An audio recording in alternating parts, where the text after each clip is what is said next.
ঈদের ছুটিতে বাড়িতে যাওয়ার পরে ভাই বোনদের আবদার ছিল তাদেরকে কোনো কিছু রান্না করে খাওয়াতে হবে। আমিও সেই অনুযায়ী তাদের জন্য এই মজাদার ক্রিস্পি চিকেন পাকোড়াগুলো করেছিলাম, তার সাথে একটা মজাদার স্পাইসি চাটনি করেছিলাম। চিকেন পাকোড়াগুলো এত মজার হয়েছিল, আর স্পাইসি চাটনিটা দিয়ে খেতে তো আরো বেশি মজার লাগছিল। আর এই চিকেন পাকোড়া খেতে খেতে ভাই বোনদের সাথে সন্ধ্যাবেলায় জম্পেশ একটা আড্ডা জমে উঠেছিল। সো চলো দেরি না করে তোমাদের সাথে রেসিপিটা শেয়ার করি। আমি এখানে ব্রয়লার মুরগি নিয়েছিলাম, সেগুলোকে ছোট ছোট আমার পছন্দ অনুযায়ী সাইজ করে নিয়েছি। এরপর দিয়ে দিলাম পরিমাণ মতো সাদা লবণ, দিয়ে দিলাম গোলমরিচের গুঁড়ো, দারচিনির গুঁড়ো, এলাচের গুঁড়ো। গোলমরিচের গুঁড়োটা দেওয়ার সাথে সাথে বাতাসে উড়ে গিয়েছে। এরপর দিয়ে দিয়েছি জায়ফল জয়ত্রী গুঁড়ো, চিলি ফ্লেক্স, তারপর দিয়ে দিয়েছিলাম আদা বাটা পরিমাণ মতো। তারপর আমি এইখানে পেঁয়াজ, রসুন, কাঁচামরিচ বাটা ব্যবহার করেছি। তারপর এগুলো দেওয়ার পরে আমার মনে হচ্ছে যে রসুন বাটাটা একটু কম হবে, তারপর আমি এক্সট্রা করে আরো বেশ কিছুটা রসুন বাটা দিয়ে দিয়েছি। আর চিকেন পাকোড়াতে রসুনের ব্যবহারটা একটু বেশি হলে ভালো লাগে, সেই সাথে আমি আরো বেশ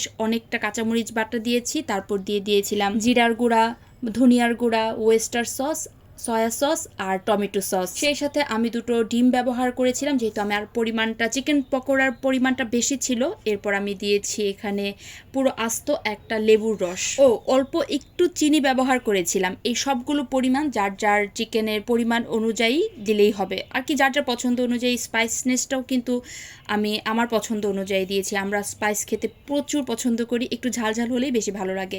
এরপর আর কি, আমরা বাঙালিরা হাত দিয়ে যদি চিকেন পাকোড়াগুলো না মাখি তাহলে কি চলে? একদম হাত দিয়ে ভালো করে চিকেনের সাথে প্রতিটা মশলা যাতে চিকেনের গায়ে লেগে যায় হাত দিয়ে ভালো করে মাখিয়ে নিব।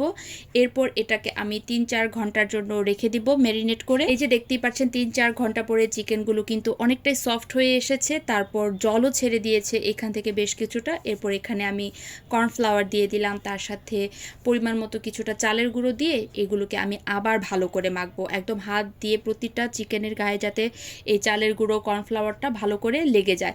আর লবণটা যার যার পছন্দ অনুযায়ী একটু হাতে টেস্ট করে নেবেন মশলাটা, তাহলেই বুঝতে পারবেন যে কেমন কেমন আর কি এটার লবণের পরিমাণটা হলো।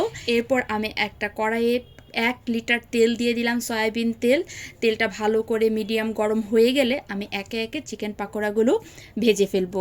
একটা একটা করে আমি চিকেনগুলো দিয়ে দিয়েছি, মাঝখানে একটু নাড়া দিয়ে দিলাম, তা না হলে চিকেনগুলো কড়াইয়ের সাথে লেগে যাবে। আর অবশ্যই মনে রাখবেন চিকেন পাকোড়া বা চিকেন ফ্রাই ভাজার সময় একদম চুলার আঁচটা মিডিয়াম রাখবেন, তা না হলে চিকেনগুলো লাল হয়ে যাবে, ভেতরটা কাঁচা থেকে যাবে।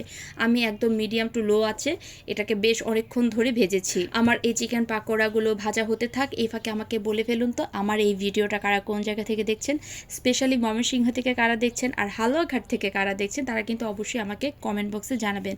আমার এই ভিডিওটা যদি ভালো লেগে থাকে আপনাদের কাছে, চিকেন পাকোড়ার ভিডিওটা, তাহলে কিন্তু অবশ্যই আপনারা একবার টাইমলাইনে শেয়ার করে রাখতে পারেন যাতে আমার এই ভিডিওটা হারিয়ে না যায়।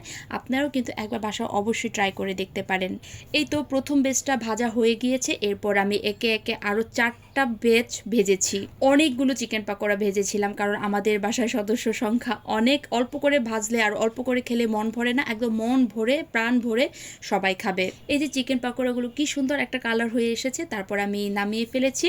এরপর হচ্ছে সসটা বানানোর পালা। সস বানানোর জন্য আমি এখানে নিয়ে নিয়েছি বেশ অনেকটা টমেটো সস। এরপর দিয়ে দিয়েছি হচ্ছে কাঁচামরিচ বাটা। কাঁচামরিচ বাটাটা অনেকটাই দিয়েছি কারণ আমরা স্পাইসি খেতে বেশ পছন্দ করি। আস্ত একটা লেবুর রস দিয়েছি তার সাথে। এরপর সসের মধ্যে দিয়েছি কালো লবণ আর রাঁধুনির চটপটি মশলা। রাঁধুনি চটপটির মশলাতে অনেক ধরনের ভাজা মশলা থাকে, তার জন্য সসটা অনেক খেতে ভালো লাগে। এরপর অল্প একটু চিনি, পরিমাণ মতো ঠান্ডা জল। এরপর এই সসটাকে ভালো করে মিক্স করে একদম ফ্রিজে রেখে দিব, নর্মাল ফ্রিজে রাখবো। এই স্পাইসি সসটা খেতে এত মজার, সব থেকে এই সসটার প্রশংসাই বেশি হয়েছিল। চিকেন ফ্রাইয়ের সাথে এই সসটা খেতে অসম্ভব মজার। আর চিকেন ফ্রাইগুলোর শব্দটা তো আপনারা শুনতেই পাচ্ছেন, খুবই ক্রিস্পি হয়েছিল। একটা আপনাদের সাথে ভেঙে দেখাচ্ছি, ভিতরটা খুবই জুসি হয়েছিল। আমার ভাই বোনেরা খেয়ে তো অনেক আনন্দ পেয়েছে, খুবই মজা পেয়েছে। আমি নিজেও এটার আসলে ফ্যান। আর বেশ অনেক দিন পরে আমি চিকেন পাকোড়া বানালাম। তো এই তো আজকের এই ছোট রেসিপিটা কিন্তু এই পর্যন্ত। এই স্পাইসি চাটনিটার সাথে খেতে অসম্ভব মজার ছিল এই চিকেন পাকোড়াগুলো। তো আজকের ভিডিওটা আমার এই পর্যন্তই। দেখা হবে আপনাদের সাথে আমার পরবর্তী একটা ভিডিওতে। তো সবাই ভালো থাকবেন। So tata.